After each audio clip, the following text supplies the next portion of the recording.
Qala musannif rahimahullah ta'ala, qala berbicara Syekh Muhammad Ibnu Athaillah Al-Iskandari, dikenal banyak orang begitu. Min alamatil i'timad alal amali nuksonu rojai anda wujudi zalali. Min alamatil i'timad, setengah atau sebagian daripada tanda-tandanya i'timad, itu mengandalkan alal amali, atas amalnya, amal perbuatan diandalkan, diutamakan, melebihi dari anugerahnya Allah, akan mampu dengan kemampuan dirinya. Nah, ini min alamatin i'timad alal amali. Jadi lupa semuanya kalau itu adalah karunia dari Allah di dalam pas waktu melaksanakannya atau ketika dia beraktivitas, entah itu hal atau tingkah, entah itu hati, akal, atau berjalannya fisik ini. Yang demikian itu bisa menjadikan sonu rojai inda wujudi zalali, sudah atau berkurangnya mengharap inda wujudi zalali, atas adanya tunjuk dari Allah. Berkurang pengharap rahmatnya Allah mengurang karena merasa dirinya mampu melakukan semua hal dengan apa yang Allah berikan. Pada itu sudah jelas kemampuan kita itu dari Allah. Karena ketidakmengertian, tidak menyadari hampanya tauhid di dalam diri kita. Kalau kita kupas semuanya ketemu semuanya. Tidak ada daya, tidak ada kekuatan, semuanya itu total dari Allah. Begitupun sifat-sifat manusia, sifat-sifatnya kita, pengertian yang ada di dalam diri kita, aib-aib kita yang ditutupi oleh kemuliaannya Allah, itu tidak menyadari. Nah, ini kenapa? Karena dia mengandalkan perbuatan amalnya dan merasa tekun ibadahnya. Tekun. Nah, ini ibadah orang-orang yang tidak memakai ilmu. Begini, berakibat mengandalkan, menonjolkan apa yang telah ia lakukan keseharian. Sudah merasa cukup dengan ibadahnya itu namanya min alamatin i'timad. Tanda-tanya orang yang mengandalkan amal perbuatannya. Karena kalau diocek, kalau dikuliti habis, kosong, nol besar. Fikihnya ya wallahu a'lam. Tauhidnya kalau mau dikupas tauhid harus kita melaksanakan tauhid tanpa mengenal rukun, syarat rukunnya tauhid itu nggak bisa melaksanakan.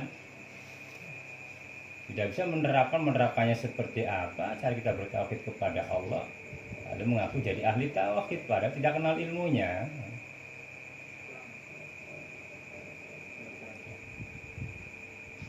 Jadi ada syarat rukunnya.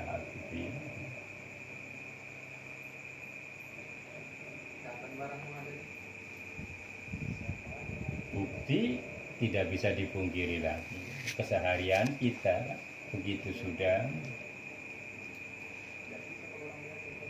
matinya ketauhidan di dalam diri kita, itu timbulnya ghaflah, lupa kita kepada penciptaan.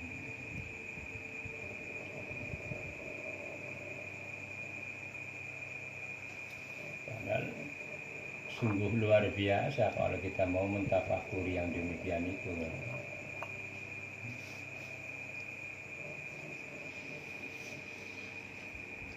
Karena kita ini baru mengambah, baru berjalan.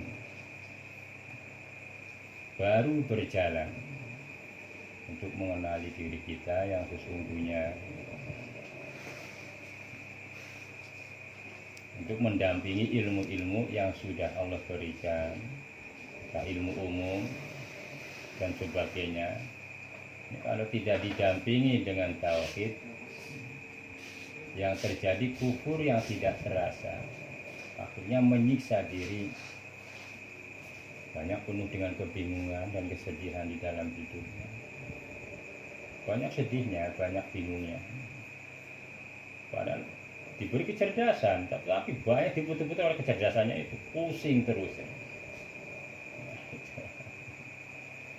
Pak, Ya, ya. pulang dulu. Ya, Oh, iya. Besok lagi.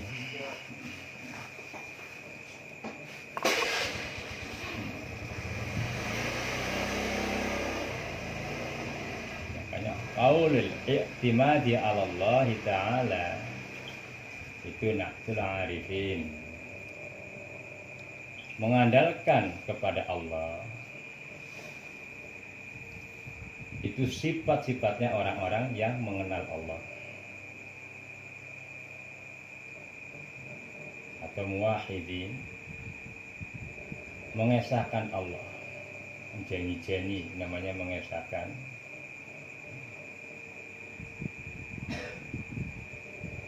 Wal i'timadi ala ghairihi, dan mengandalkan selain daripada Allah, itu wasful jahili.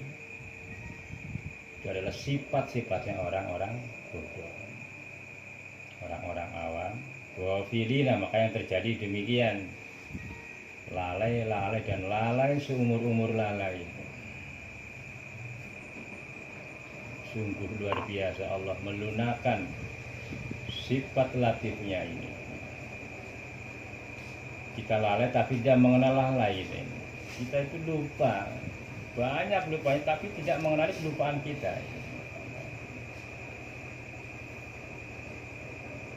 Karena belum mengenali ilmunya. Kalau sudah dibuka begini baru terbuka bahwa selama ini ibadah kita ini hampa, nol besar di hadapan Allah. Baru mulai dari awal wudhu sampai sholat tidak mengenal tujuannya. Hanya ringkasannya aja mau sholat, tapi dalam tingkah pengamalannya itu rusak semuanya.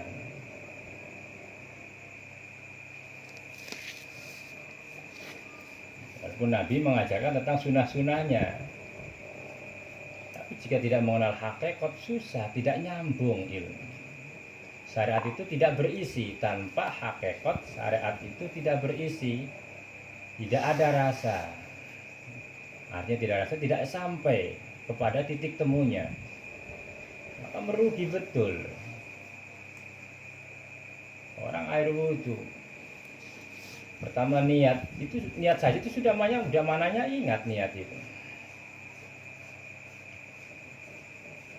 Ada niat di luar hati, artinya di luar sir, ada niat yang sudah masuk ke dalam sir. Niat yang di luar sir, ya asal niat aja, keras lah mau wudhu. Nah itu, dan pelaksanaannya pas, kosong. Yang penting ngertinya wudhunya aja, tapi tidak mengenal hakikat wudhu. Padahal wudhu tujuannya toharo. Ya kalau wudhu tujuannya toharo, mensucikan, lalu apa yang disucikan? Gitu. Masa muka yang disucikan, tangan yang disucikan, gitu. Jadi ada tingkah syariat, ada tingkah hal, yaitu tingkahnya hati. Inilah sumbernya kesucian itu lahir dari dalam. Karena makna suci itu tidak bisa diukur dengan ukuran fisik. Fisik dohirnya hanya membatasi sampai dengan kata-kata bersih aja. Sudah, buktinya kotorannya sudah hilang. Nah, itu bersih. Nah, sucinya di mana? Susah. Karena suci adalah ukuran hati. Jadi kalau ingin wudhunya sampai ke dalam kesuciannya, hatinya yang disucikan. Artinya apa? Di setiap melaksanakan wudhu ingatlah kepada Allah. Nah, cara mengingatnya ini yang baru kita akan melaju ke dalam perjalanannya itu. Nawaitu wudhu dalam hati, menghilangkan hadas. Lu apa nih kamu tuh neng di jalan lagalan loro, terus ini suci kene rai. Coba aja bayangkan, yang keluar pes dut atau keluar behol, kok yang disucikan ke muka, wah itu hadas kecil. Kenapa yang disucikan? Kan begitu, harusnya berpikir, oh makna suci itu hatinya yang suci. Tanpa air pun bisa diganti dengan debu. Artinya air itu maknanya tidak mensucikan tapi membersihkan. Buktinya bisa diaplikasi dengan debu. Debu pun bisa mensucikan. Ininya yang mensucikan hatinya. Allah nawaitu lillahi ta'ala di dalam hati. Nah nanti akan sampai makna syariat ini. Oh, disuruh mensucikan muka dalam segala memandang kita, apa yang kita pandang akan sampai kepada Allah. Mohon kepada Allah dari semua pandangan ini, dari muka yang disucikan. Mukanya apa? Mana muka yang sirih, bukan muka ini. Muka yang sirih itu muka yang pandangan hati ini, di mana kita melihat semuanya bisa mengandung faidah dan bisa mencegah dari kemungkaran. Kenapa? Ya karena suci hatinya. Muka, terus apalagi ya semuanya. Akal berpikir, kepala itu akal dengan kesuciannya bisa menerima petunjuk dari Allah, cerdas memahami segala ayat-ayat Allah yang ada di alam ini. Karena kan geblek kita mati kutu akal ini dalam memahami ayat-ayatnya Allah. Ya orang kita sendiri ini adalah ayat-ayat Gusti Allah. Dan alam ini ada bab-babnya. Alam ini bab. Ini ada bab, ini ada bab dunia ini. Sudah lagi masuk dalam bab alam kubur. Sudah lagi malam dalam bab akhirat.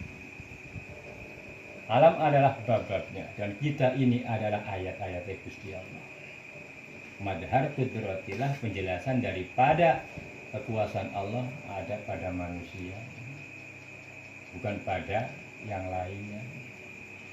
Jin saja tunduk kepada manusia, malaikat saja bisa menghormati dengan penghormatannya kepada nanti karena mulianya manusia. Apa tanggung jawabnya? Akal luar biasa menunjukkan di sini.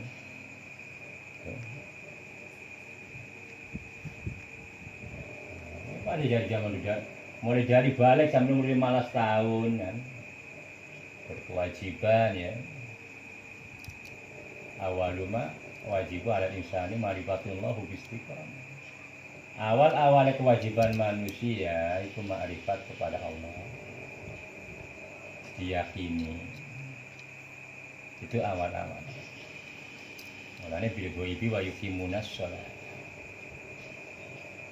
Alif lam mim dzalikal kitabul la raiba fi, tidak ada keraguan. Yakin benar-benar. Hudalil muttaqin. Adalah petunjuk bagi orang-orang sing wedi karo Gusti Allah, sing takwa karo Gusti Allah.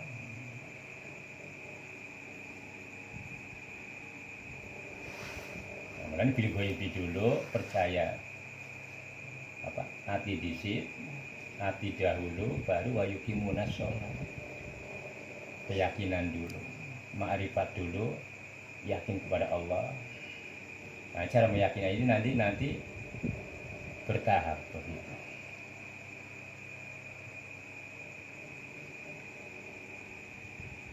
Nah, ini kan baru kenal istilah kita ini, baru kenal menyelami ke dalam tasawuf seperti apa.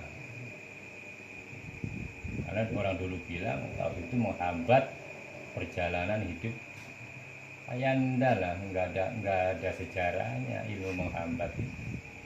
Justru menyempurnakan hidup, menyelamatkan kehidupan dunia akhirat, bukan menghambat. Ini jadi pada kata sehingga jadi momok bagi orang-orang untuk belajar ilmu-ilmu hakikat ini, tasawuf. Tapi jangan untuk memperbaiki diri ya, makanya kalau belum mengaji ini ya anda baik-baik ibadah itu, coba aja sampai akhir hayat tidak akan baik-baik. Yang ada ya begitu, sudah taklid terus kayak anak kecil. Makanya dihukumi orang awam itu imamnya imam taklid, tidak tahu dasar ujung pangkalnya, dari mana dasarnya melakukan, yang penting meniru dan meniru terus. Itu sudah mengalami ilmu kayak begini, punya dasar sendiri. Apalagi dibarengi dengan cara mengingat kepada Allah, itulah kunci segala-gala ibadah, itu adalah ingat. Ibadah diterima dan tidaknya ibadah itu karena mengingat kepada Allah. Tujuannya sholat itu adalah aqimis sholata lidzikri, dari kata Allah, sholatlah kamu lidzikri, untuk mengingatku. Ini sembahyang sujud ora eli, mulai banyu wudu belaratan, dari mulai membasuh muka sampai kaki tidak ada ingat kepada Allah, ya terus gimana sucinya? Lalu akan menghadap kepada Allah Sang Maha Suci, akankah ketemu? Lah wong kotor, terhambat oleh dunia, pikiran, aduh angen-angen ya. Ya, padahal tenang kan, awal bulan itu tenang ya akhirnya. Iya, tapi tetap saja.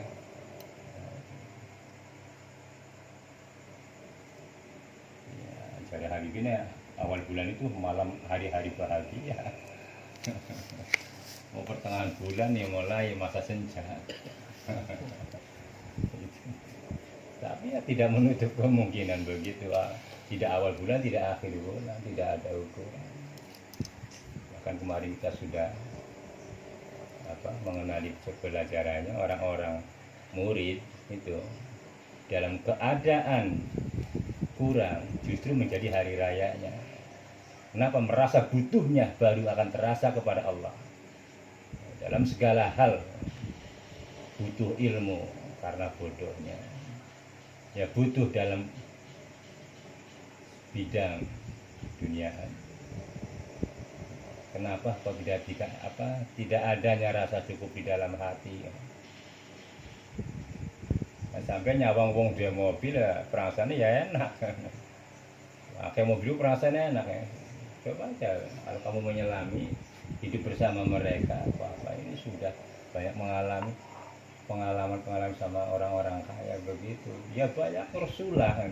Artinya ngeluh keresahannya itu, padahal mau rumah, ngeri. Mobil keluar, begitu. Itu kesiksa namanya, disiksa, betul-betul disiksa. Pengeluarannya setiap hari, kayak kita 100.000 aja diinget-inget terus. Ya, ini kan gajiannya Habibin 2 juta telung atis dengan sedinan 100.000 ya mikir-mikir ya. Setengah bulan mampus kabeh. Pujo dia seneni wadone. Mereka itu anak sehari ya Allah, tapi tidak pernah cukup. Itulah ukuran bahagia, bukan ukuran dunia. Bahagia itu karena menerima. Nah, senang itu timbul dari tercapainya yang dimaksud oleh nafsu. Itu adanya senang. Senang sebentar baru hilang. Nah, bahagia tumbuh dari sesuatu yang menerima apa adanya dari Allah, lalu disyukuri, itu bahagia. Gitu. Ayo kita kembali. Jadi itulah pengertian daripada iktimat, orang-orang yang mengandalkan amal perbuatannya. Entah ustaz, kiai, sapa wae. Nek masih ngandalaken bahwa ukuran ketaatannya, permohonannya kepada Allah itu menentukan daripada hasilnya, Allah mengaruniai, memberikan karena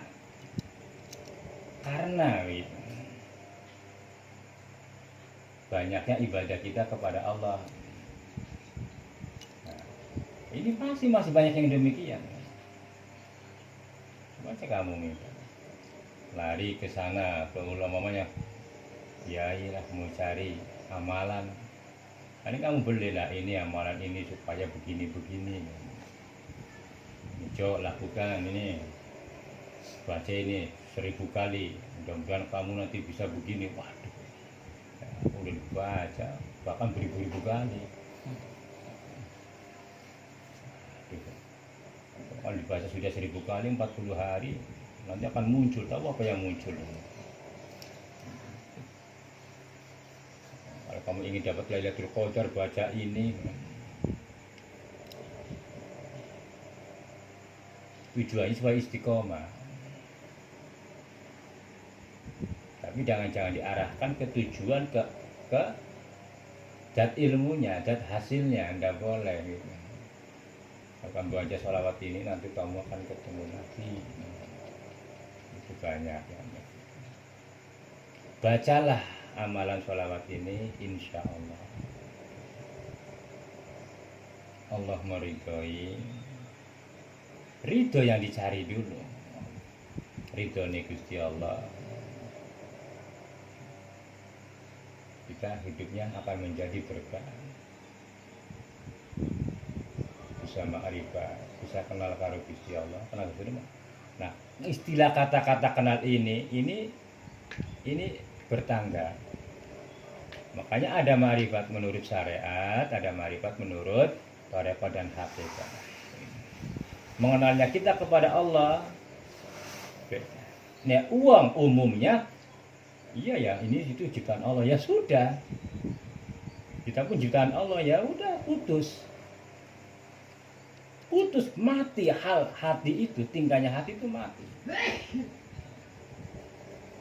Ini ma'rifatnya orang tarekat dan hakikat ini terus berjalan. Ya halu ilallah sampai ketemu kepada Allah. Apapun yang kita pandang, semua itu di belakang atau depan Allah itu mengiring. Tetapi bukan Allah itu berjejer dengan benda itu. Nah, di saat kita melihat, kita ingat kepada Allah, kepada Sang Penciptanya. Nah, sekarang kita membaca diri aja kita masih susah gitu. Karena jarang dibaca gitu. Jarang dikorasi. Ada di malam baca Kifayatul Asliya itu kadang saya Panani Malibari pengarang Fathul Mu'in itu. Sedekahlah kamu setiap hari, setiap pagi 2 rakaat saja untuk setiap buku-buku di dalam buku itu apa mana nih? Sendi. Manusia di sendi jumlahnya 300 sendi. Ini awaknya sendi, karena sendi-sendi kan ini sambung-sambungan tulang ini disodakoi, enggak sehat. Saya mempanani begitu. Karo duha 2 rakaat. Pan-pan-pan-pangelnya dakoi awake dewek. Disodakoi. Jumlahnya anak 5 buku ros sambung-sambungan gitu. Makanya baru tak itu ini ketemu 80. Iya, embuh sing 300 ki, 300 mung durung. Niki njero sandingan-sandingan ki ya. Kayak kan terus kan ada bantalan-bantalan terus ya bukti bisa kayak begini, kayak ini gitu.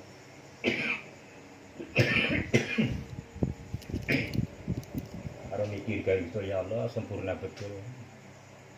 Kayak apa namanya pengaya kiai. Kalau bisa muluk sega kan. Guru juga bisa melengok kanan kiri, kayak apa nih jejer bayangan. Wong lempeng bae. Ya Allah. Kiri ya Mas, bisa ngene. Nah, awalnya kan cuma banyu. Cek. Timbapan. Lewat air yang hina itu tumbuh jadi kayak gini.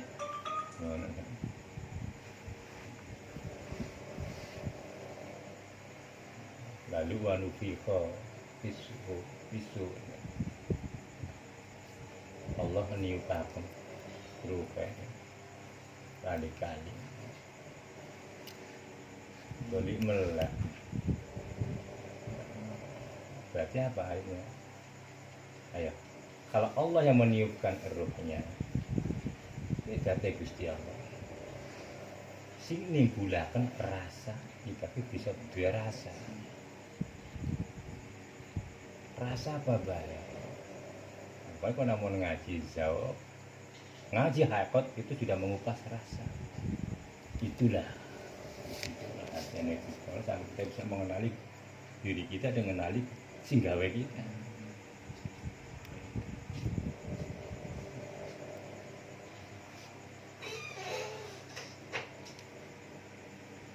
Tapi hikam menambah-nambahi supaya menambah keyakinan, jangan sampai sesat perjalanan.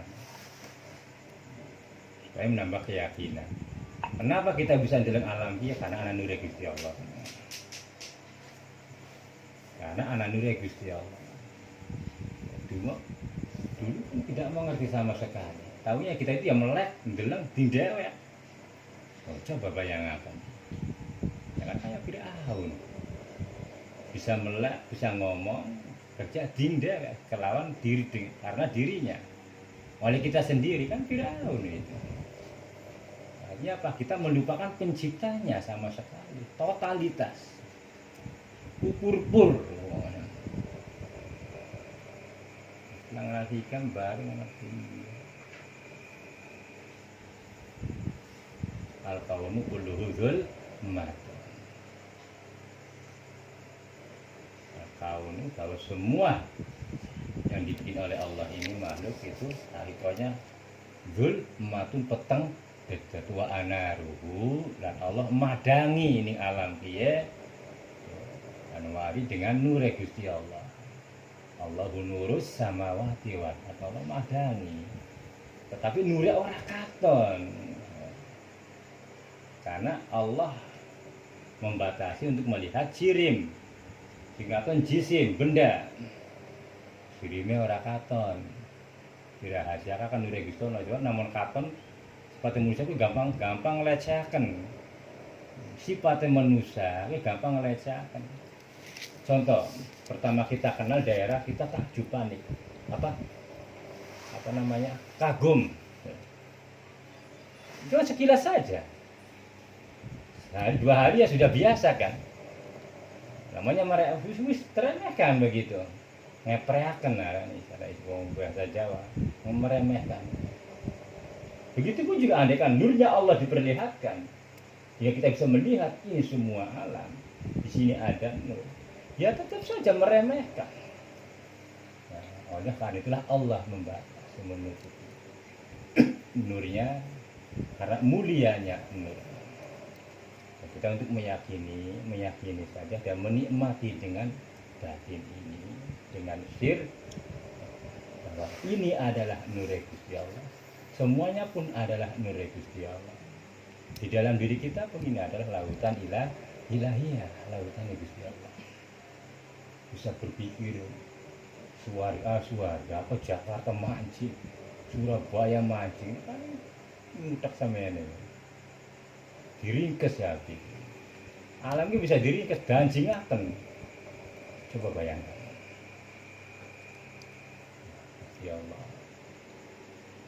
Pasti sing ana ning kaya kiye ya karena ora weruh. Kita tidak tahu di dalam yang Bapak tadi katakan di sini ada lautan ilahiyah. Bisa merasa diri kita ini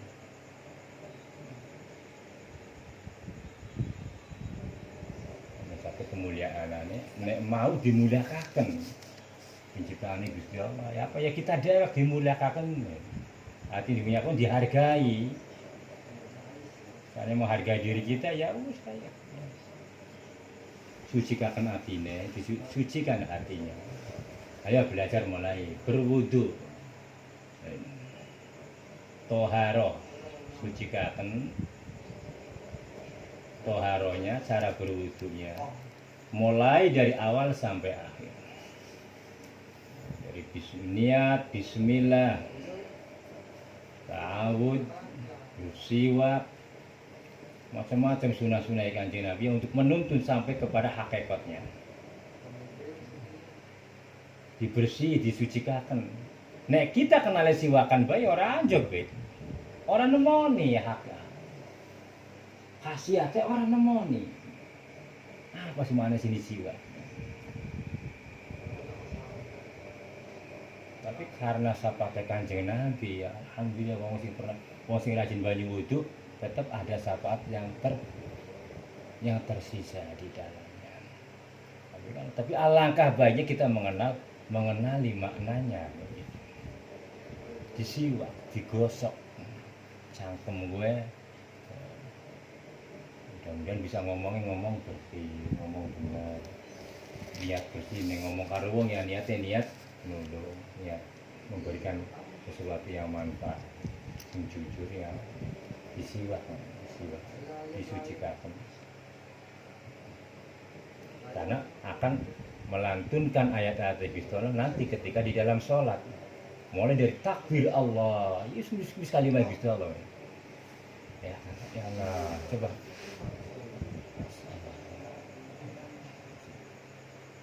makanya belum bisa ngomong belum bisa menjelaskan secara mendetail dalam tentang bab kalam kalimat. Harusnya kita mengenali sifat batik sholat kan 20 disit tadi. Wujud kita mbak mukhalafat itu tidak akan disit ya babi itu. Cuma zaman mau kan diapalakan sih. Yang penting apa sifat wajib. Allahumma wujudun qadimun baqimun khaliqun al-khalqi bil itlaqi wa qa'imun ghaniyyu wahidun wa qayyum qadir muridun alimun bi kulli syai' sami'unil basir wal mutakallimu lahu sifatun sab'atun tatabina itu sampai aja ning kono sifat surah kang 20. Wujud artinya bisa itu anak zaman bocah anak bisa loh ya. Buktinya ya kan anak langit bumi kan. Setelah dewasa beda lagi pengertian. Wujud nganakaken Gusti Allah. Aja nilangaken Gusti Allah. Sing wis ana dilangaken, sing lakon dianakaken. Hayalan timbul perasaan sesuatu yang ada ning ati. Gusti Allah sing wis ana diilangaken. Carane ngrusak atine dhewe. Ane uang selalu. Ini kali setiap saat. Kan pangikuti Kanjeng Nabi. Pangikuti Kanjeng Nabi ya lakukan amal Kanjeng Nabi kayak perbuatannya para sahabat yang setiap detik tidak pernah lupa kepada Allah.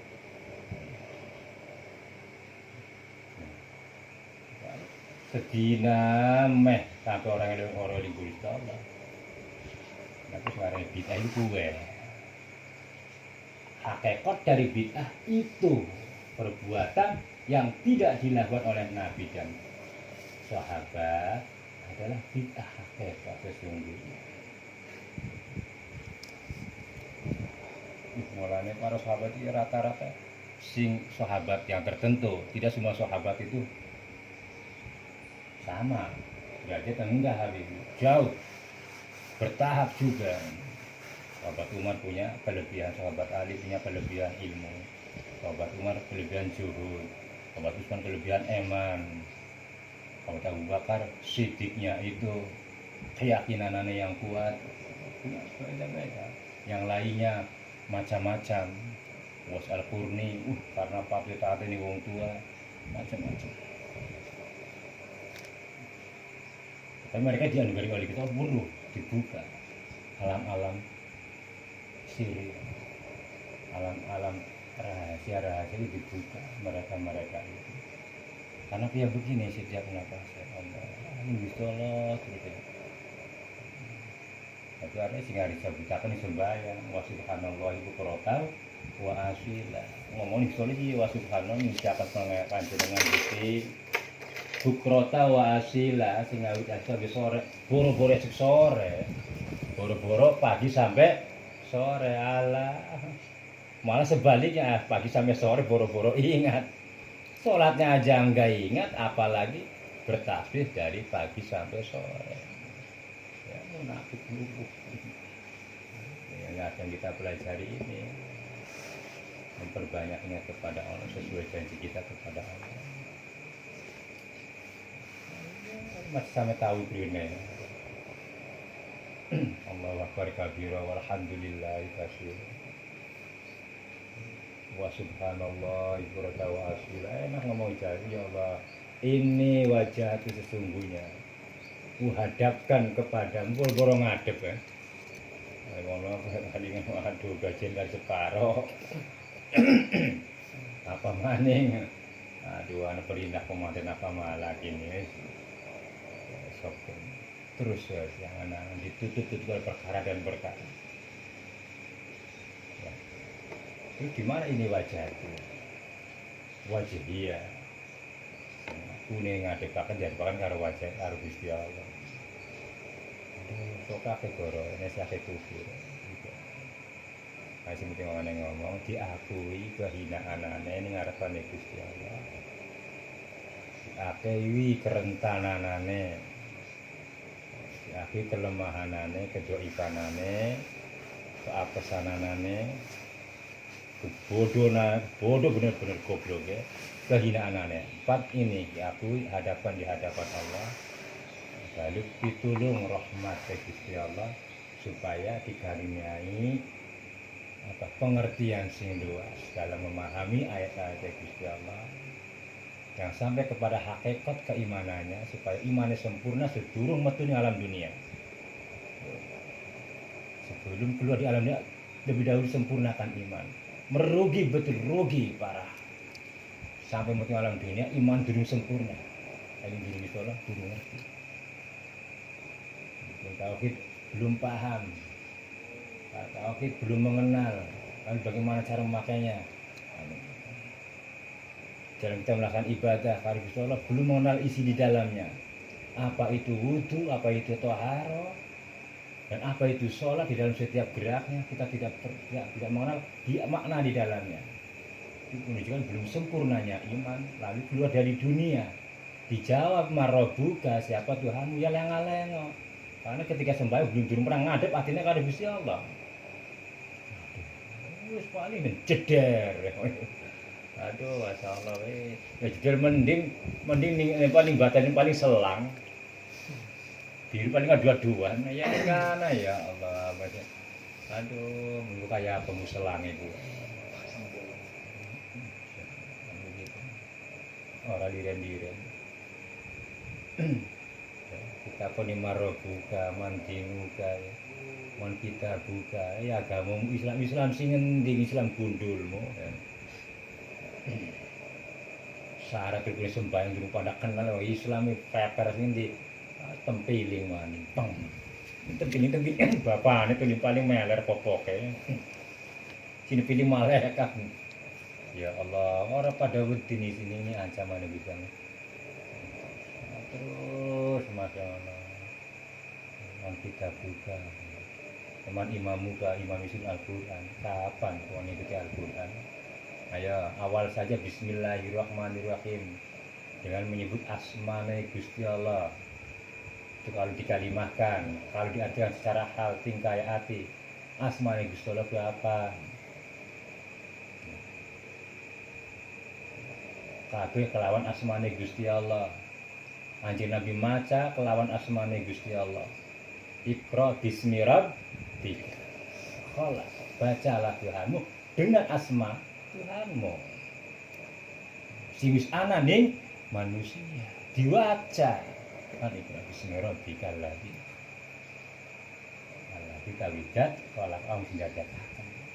Insana manusia min alaq dari segumpal mau ya kan kerasa ya Allah iya dari sana jadi wong kaya kiye kan dia metu si alam dunia di alam rahim si induke mau adalah wetenge wong tua wadon jedor metu ya, sampai membentuk kaya kiye dikongkon ibadah malah nantang terus nantang kon ibadah malah melengos melegokan wajahnya tidak menghadapkan coba bayangkan Habibie usia kita sudah berapa gitu.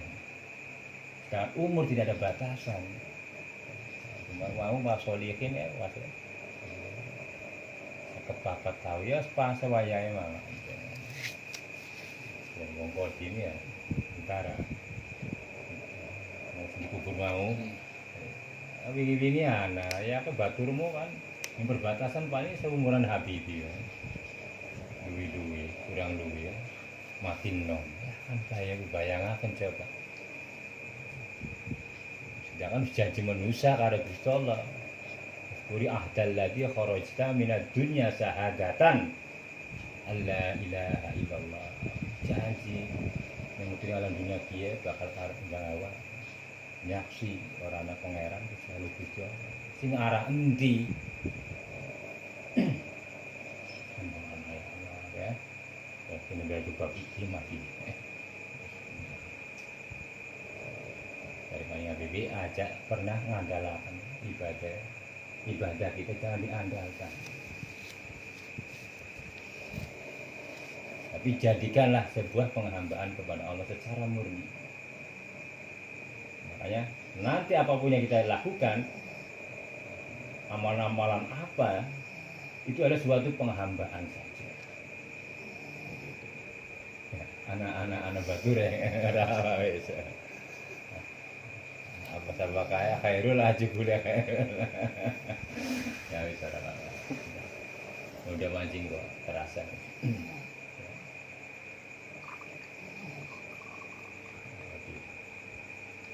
gue lah Suwandi nggak sama kan baru ngerti ya. Ternyata ibadah kita ini belum seputar kacir ya di hadapan Allah itu belum dikatakan sepantasnya pengabdian kepada Allah, belum dikategorikan sholat yang benar, masih sholat. Ayo diperbaiki bareng-bareng, semoga bisa membentuk menjadi Islam dan mukmin sing diharap sempurna imannya sebelum keluar dari alam dunia, sehingga wala tamutuna illa wa antum muslim, kecuali dalam arti keadaan selamat iman, selamat dunia. Kenapa ya? Karena ngerti ilmunya. Ibadah setitik pun orang diandalkan. Bukan ibadah tapi harus diandalkan. Kita ini sebagai ahli ibadah sama sekali tidak membekas begitu. Karena kita hakikatnya diibadahkan di Gusti Allah, dihadapkan artinya di Gusti Allah. Tetapi anak ibadah, bukan ibadah tapi artinya orang dihadapkan di Gusti Allah. Sehingga ngaku-ngaku ibadah yang mau hebat dan hebat. Kita bisa selamat dari perkara itu. Itu menjadi orang yang mukmin dalam makna yang sebaik. Ini hakotu koti, menjadi orang yang takwa yang hakikat. Betul-betul takwa sing sebenarnya takwa. Ya semuanya dari fisiknya. Oke, baru nyampe nih bab awal. Jadi alamat i'timad. Wong kang andalaken ibadah itu nuksomu indah wudhu